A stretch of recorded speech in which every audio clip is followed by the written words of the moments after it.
질병관리본부가 가장 먼저 한 것은 신종 코로나 바이러스를 찾아내는 진단 체계를 갖추는 것이었습니다. 이것이 왜 그렇게 중요했을까요? 당연히 중요할 수밖에 없죠.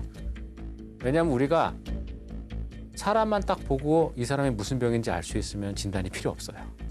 근데 대부분의 감염 질환은 그렇지 않거든요. 대부분 증상이 비슷해요. 그러면은 환자에 대한 증상만으로 감염을 선별하는 것은 불가능합니다. 누가 감염됐는지를 아는 방법은 진단밖에 없어요. 사실은 각 나라마다 바이러스가 나오면 쉽게 잘 안 가르쳐 줍니다. 왜냐하면 그게 자산이기 때문에요.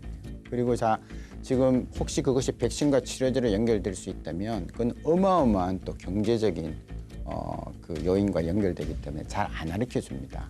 그렇지만 이거는 다른 거죠. 왜냐하면 이거는 이미 전 세계로 퍼져나갈 포텐셜이 굉장히 있었고 퍼져나가고 있었기 때문에 그거는 인류를 위해서 사실은 최대한 빨리 신속하게 공개를 해주는 게 맞았었어요. 그러니까 중국은 12월 말부터 바이러스를 다 알고 있었고 2만 개 그 염기서열 다 알면서 이제 준비를 하고 있었고 나머지 나라들은 한 달이 늦었죠. 중국이 WHO에 보고한 내용에 따르면 처음 신종 코로나 바이러스 의심 사례가 발생한 것은 12월 8일.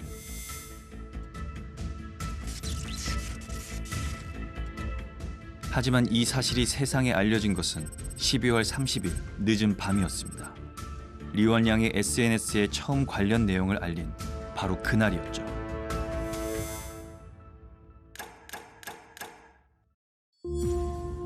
세계보건기구가 국제사회에 원인 불명 폐렴이 발생했다고 알릴 무렵 우리는 이미 신종 코로나 바이러스를 찾아내기 위한 검사법을 개발하고 있었습니다. 어떻게 우리는 WHO보다 먼저 움직일 수 있었을까요?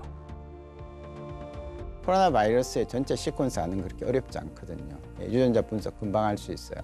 안 가르쳐줬죠. 그래서 이제 역시 질병관리본부가 준비하는 측면에서 그래 니네들이 안 가르쳐주면 우리는 거꾸로 찾아 들어가겠다. 바로 직전에 실시했던 도상훈련에서 나왔던 방법을 쓰기로 한 겁니다. 신종 코로나 바이러스 감염증이 발생하면 바이러스를 찾아낼 수 있는 방법으로 염두에 두었던 것이었죠. 그 당시의 검사법은 새로운 코로나에 대한 유전자 염기 서열도 없었고 정보도 없었기 때문에 세상에 알려진 모든 코로나를 발견할 수 있는 판코로나라고 하는 검사법을 만들어야 되겠다라는 쪽으로. 우리가 알고 있는 코로나 바이러스가 6개예요. 근데 그 코로나 바이러스를 어떤 코로나라도 공통적으로 잡을 수 있는 게 있습니다. 공통분모라는 게 있지 않습니까? 그게 이제 판코로나라는 거거든요. 하나하나 다 검사를 해보는 거죠. 그럼 6개는 아니야. 그럼 7번째겠죠. 질병관리본부는 오늘 중국 국적 36살 여성을 검사한 결과 코로나 바이러스에 감염되지 않았다고 밝혔습니다. 첫 번째 의심 환자가 신종 코로나 바이러스로 인한 감염 환자인지 아닌지는 판코로나 검사법으로 확인할 수 있었습니다. 1월 10일 경우에는 이제 진단 체계를 이제 기술적인 거를 다 세팅을 해놓아서 환자가 오더라도 질병관리청은 진단할 수 있다라는 좀 자신감이 있었거든요. 처음에 굉장히 유효했습니다. 1월 7일 날 첫 번째 의심 환자가 들어왔고 그 다음에도 계속 의심되는 분들이 들어왔는데 그분들에 대해서 저희가 긴급하게 만들었던 판코로나 검사법으로 굉장히 많은 분들을 찾아낼 수 있게 되었었죠. 무엇보다 큰 성과는 판코로나 검사법을 통해 신종 코로나 바이러스의 실체를 손에 넣은 것이었습니다.